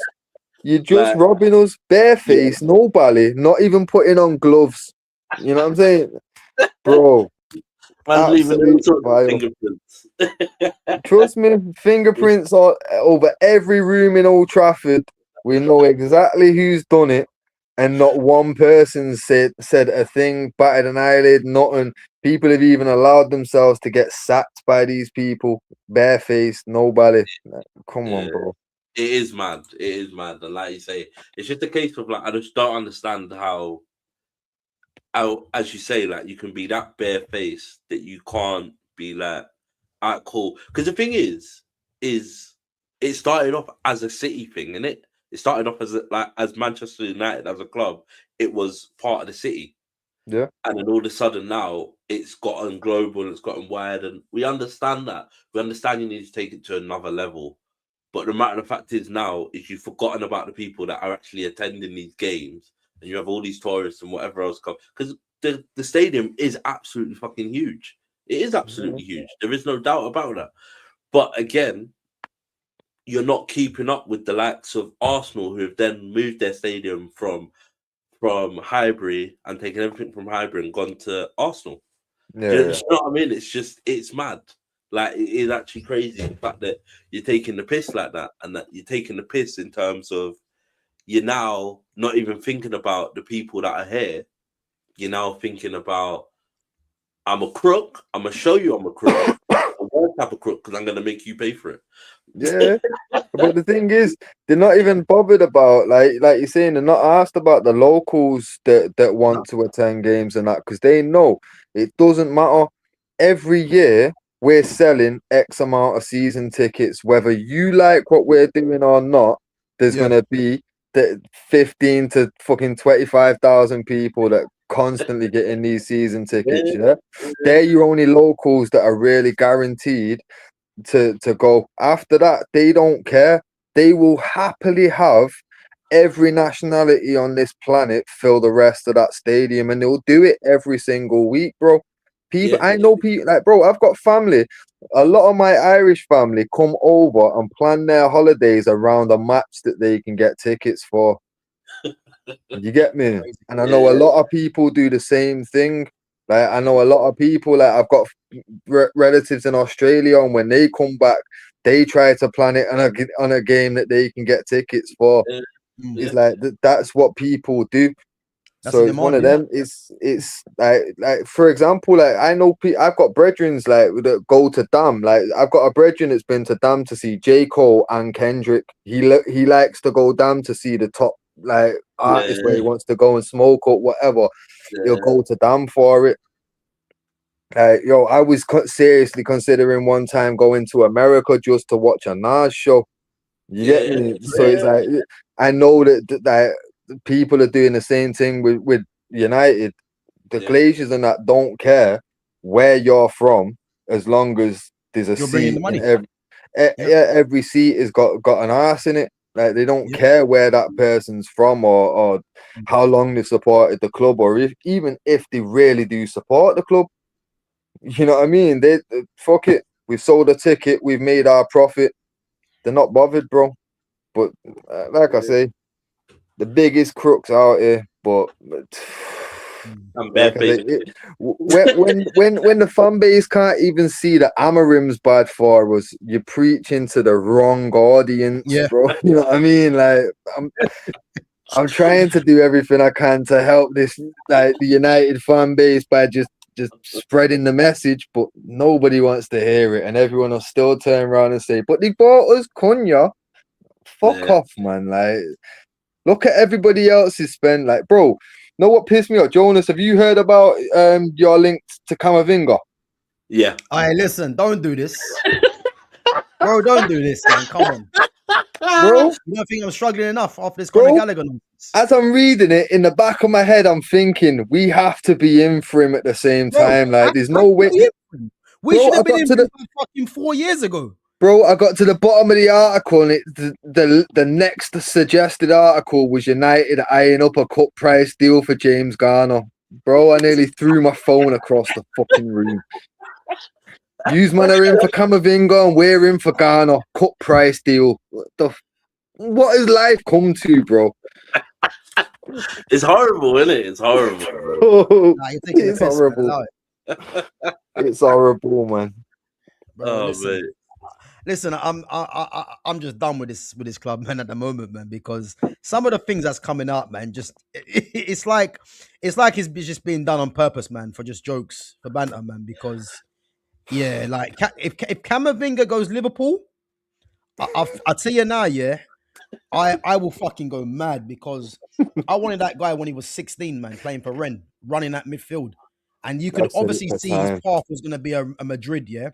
And if Madrid let him go and he goes to Liverpool and not United, serious questions have to be asked, because I reckon if Camavinga does leave, you can probably get him for what you're probably going to pay for Baleba. Yeah.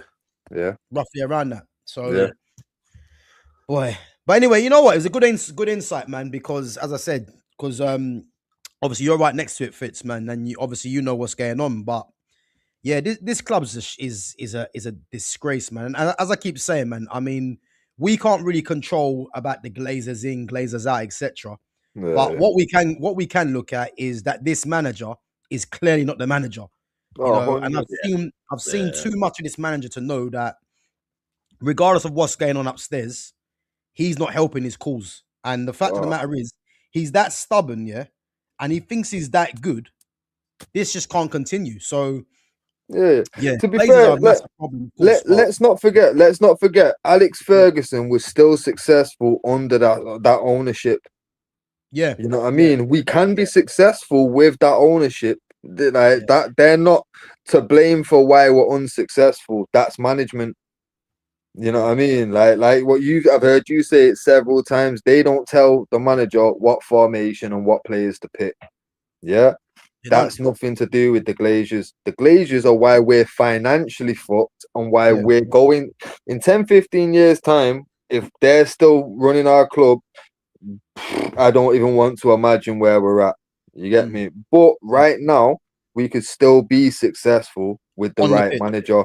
If we had a Glasner in, a Conte, if you know what I mean, if we just had some quality working with the players and picking the formations and choosing the tactics, like we could be successful next season.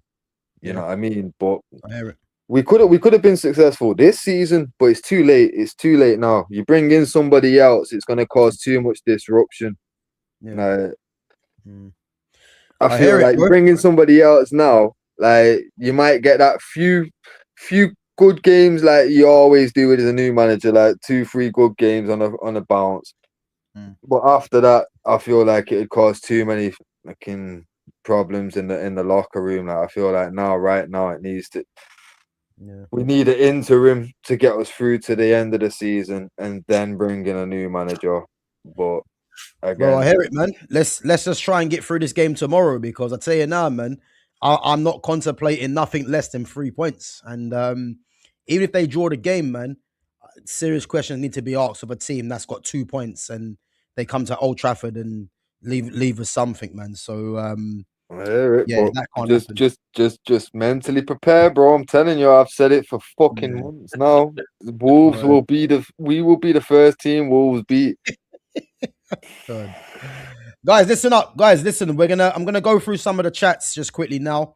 I ain't got time. We haven't got time to get on to the weekend results because I got to shoot off. That's cool. I'm gonna go through the chats quickly now.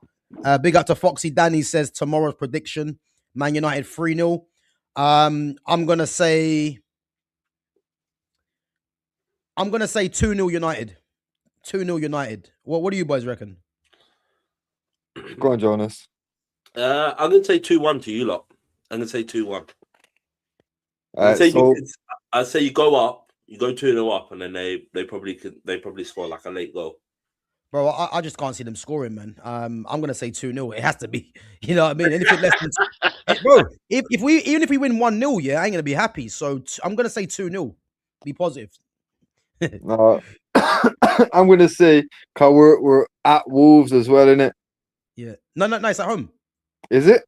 Yes. Yeah, you're home. Oh, okay. Well, I'm still gonna say prepare for a loss just in case, but let's be hopeful. Let's not bet against us. I'm gonna say 3-1.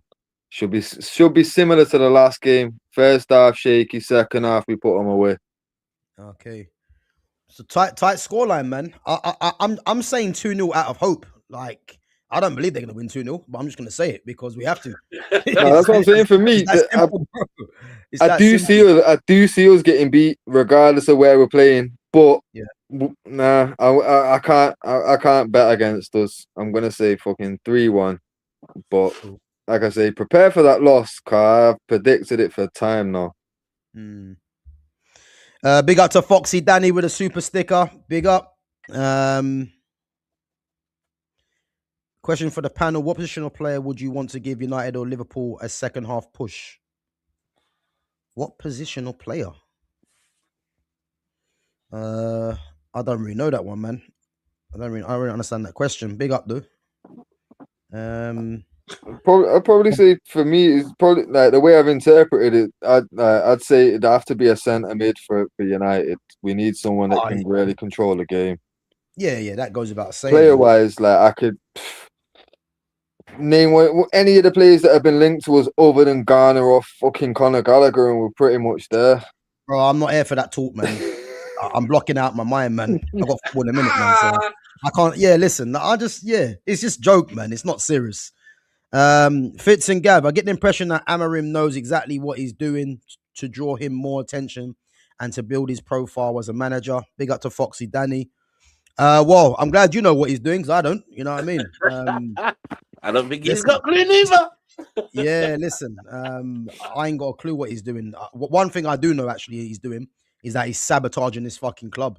Because if Cobby can't leave, and if he somehow leaves and him and Xerxes and Conor Gallagher comes in, shit's gonna hit the fan, man. I'll tell you. Because if fans have got anything about themselves, yeah, they cannot allow Cobby Minor to go out the door and Conor Gallagher come in.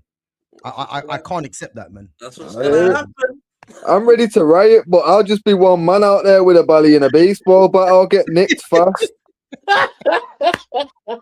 Wait, I got a feeling, yeah, you won't be by yourself. You know that. I got a feeling. Big up to Lumi says, is there any update on Mount's injury? Lumi, allow it, man. Lumi, you're the nurse, ain't you? What the fuck? I thought you knew. Yeah, trust me. Yeah. Big up for the super sticker as well. But listen, this Mount loving, man, needs to stop, man. It's getting on my nerves now. I like, all jokes aside, man, allow this Mount. If he's injured, it's probably for the best. You know what I mean? Gav, you got to tell Jonas. Lumi put in a question to the chat the other day, yeah, asking, is Mount as good as Varane? Prime Varane, bro. Hold on, what are we doing here? Is she alright? Wait. That's not even that bad, yeah. She put something in the chat the other day saying, Gav, who would you take? Mason Mount or Roberto Baggio? Oh, bro, I just bought it. Like, I got better things to do than answer that, man. I'll be honest. Bro, I take Roberto Baggio now at the age he is currently over Mason Mount. What the fuck are we talking about? I don't think she knows. Fitz, you responded a month late to my comment today, laugh out loud, but Arteta is the best manager in the world. Come on, allow it, man. He's not even the best manager in the league, man. What are we doing there? Bro, yo, the question that they put here, question Lumi put was, who's the best manager in the world, Arteta or company? When I seen it, I just had to say they're not in the discussion for that. What we're talking about. Arteta or company? That's what I'm saying. That's not. It's not the same question. You know what I mean? Best manager in the world, and then who's the best out of Arteta and company are two total different questions. It's just crazy. It is actually crazy, isn't it? This Mason Mount talk, man, has got her head fried, man, because I don't get that. You know what I mean? Well, it says a lot when you're asking if Arteta's the best manager in the world, isn't it? Yo, bro, listen, them Arsenal fans are weird, man. They're weird, man. They're fucking weird, man. Best in the world. But you know how dumb this is now, yeah? And she must be trolling, by the way, if you're still in the chat, yeah? But you have to win trophies to be considered. So let's just move on anyway, yeah? Big up to Baz One Diva with a super sticker. Gav, no Lewis Hall in your England 11. He's been immense. Nah, not for me. Nico O'Reilly's got that unlock.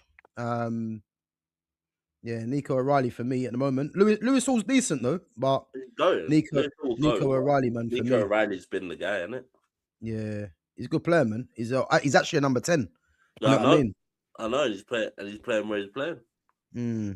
What about Arsenal versus Villa tomorrow? You know what? They're missing Boubacar Kamara, and Matty Cash is out as well. But Kamara for me is a massive miss. I wonder if Declan Rice plays right back if Timber's still out, because I think that if Declan Rice is playing right back, him up against Morgan Rogers might be the battle of the match. But I think Ollie Watkins, fresh from 2 goals against Chelsea. Hold on. Why is he playing right back when you got Ben White? I think Ben White's injured, I think, as well. Calafiori's out as well. Yeah. Mate. But as I said, I'm just saying. You got all them defenders, and you're playing a DM at right back. This is what we're doing. Yeah. This is what we're doing. Rice handles Rodgers easily, you know. All I'm saying is Aston Villa have put away every big team 2-1 this season, so it's 2-1 Villa. And all I'm saying is, if they came from behind to beat Chelsea, yeah, Ollie Watkins was doing fuck all, and then all of a sudden he comes out of nowhere and scores 2 goals. Listen, Arsenal better behave. I'm going to tell you this now as well, yeah. If Arsenal don't pick up 3 points against Aston Villa, we will be live. Yeah, we will be live, and I want to see all you Arsenal fans, you know, come on the chat and let's talk. Because I'm telling you now, this will be the start of the demise. I promise you. No, I'll be there. I'll be there, bro. Bro, listen, it can. Arsenal win. Arsenal win. I promise you all. You know what? Yeah, I'm actually not going to go against her because the amount of time she's got it right, yeah, is pissing me off. So I'm just going to remain cautious. Arsenal are not going to win against Aston Villa. I tell you that now for free. Arsenal are not going to win. Aston Villa are 11 games unbeaten. Bro, not even just unbeaten. Wins. 11 straight wins in it. Yeah. 11 straight wins in all comps. Yeah. Mad. Bro, that's momentum there, you know. Hey, listen. Mr. Good Evening is coming for his title. Yeah? Telling you. You know what? Shit, I just forgot. Bro, you like him beating Aston Villa. Unai Emery, brother. Emery and Arteta. Mr. Good Evening.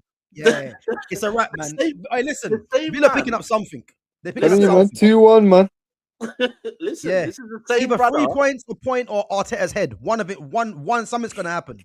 I promise you. This is the same brother that them man were cussing out, bro. He's like the ex you can't get rid of, bro. You hurt him that bad, he's coming. He's leaving with something. 3 points, a point, whatever. He's not coming out of there with a loss, bruv. I'm telling you now. Hey, bro, don't jinx it, man. I'm telling you, don't do this. Brother, listen. Don't do this, man. I'm telling you now, if they win tomorrow, yeah, I'm going to tell you now, I'm pissed.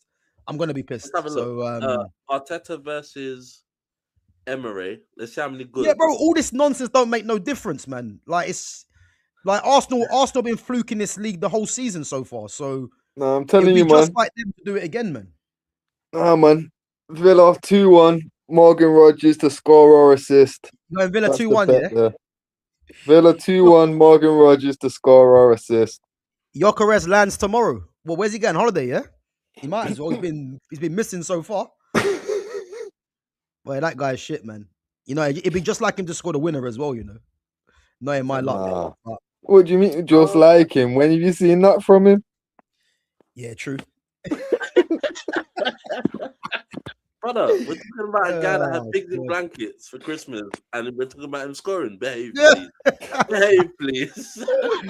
Behave, please. That guy is shit, man. Honestly, he is shit. And the funny thing is, yeah, you can tell Arteta don't really rate him anyway.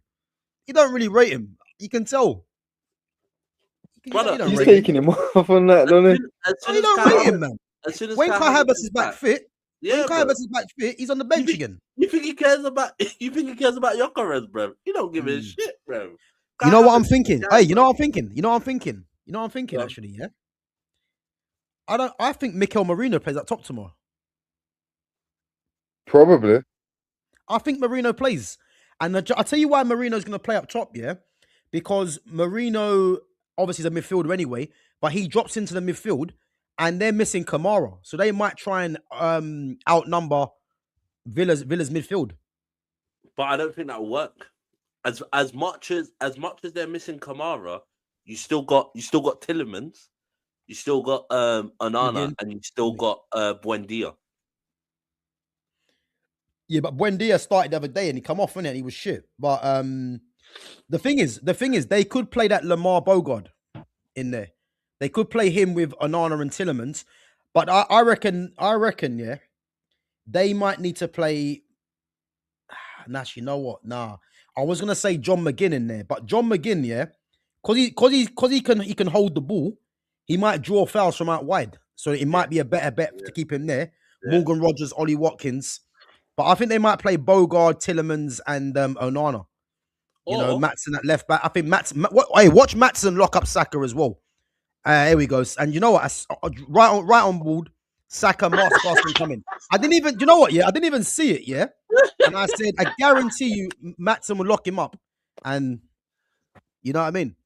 I guarantee you, Maatsen locks him up. Yeah, mate. So listen, we will be here for it, man. But guys, as I said, man, I got a shoot out anyway. I got a game. And obviously it's taking me long to get there, so I got to leave now. But yeah, listen, big up to everyone coming onto the stream.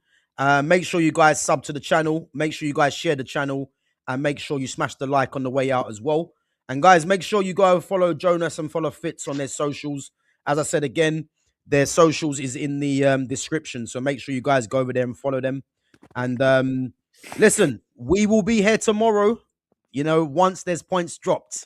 And Gav, come even if we win. I'll think about it. But listen, I don't know if I can deal with you Arsenal people just chatting nonsense. So I'll have to think about it. But listen, I'm that confident Villa pick up points, yeah? So just keep your eyes peeled, man, for the stream because we will be live. Villa don't give out own goals. There's no presence. There's no presence around there. There's no presence around there. I can't remember the last few games Arsenal have played, but I'm pretty sure there's like two own goals in there. Two own goals in there and a penalty. A penalty, and I think the last one, who did they play against? And they got 2 own goals. There was one they played where they got 2 own goals. That was Wolves, wasn't it? Wolves. And they were 1-0 down. Yeah, of course it was, yeah. Three own goals. Yeah. And then what was the other one? There was another one where they got a penalty. I can't remember what game it was. Everton. 1-0. Yeah, where Everton should have got the same penalty, but they didn't. You're damn right they should have. You know what I mean? Got robbed there. But exactly what? Boy, I don't know, man. Listen, we're gonna see anyway. But as I said, guys, keep your eyes peeled, man, because I'm sensing do you know what, Fitz? I'm gonna back you, man. 2-1. I'm going 2-1. I'm gonna be brave. Won the game, bro. Villa winning 2-1. They're winning 2-1. Watkins, Morgan Rogers, goals. Nah, Tillemans gonna bag. Watch, Tillemans gonna bag the goal.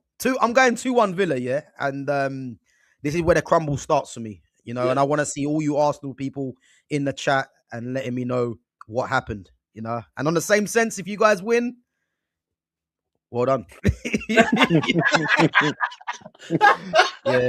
I can't contemplate that. But guys, listen up. I'm gonna wrap it up anyway. But we'll be back obviously same time next week, and let's hope there's some positive results. Obviously, United playing tomorrow against Wolves.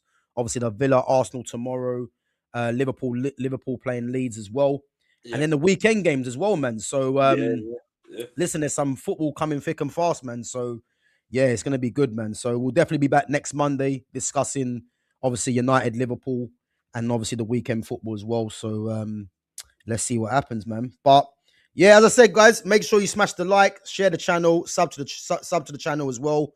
Follow the boys as well on their socials. And yeah, we'll catch you guys next Monday. Take it easy. In a bit, gents. Take care, yeah? Yeah, man. Later.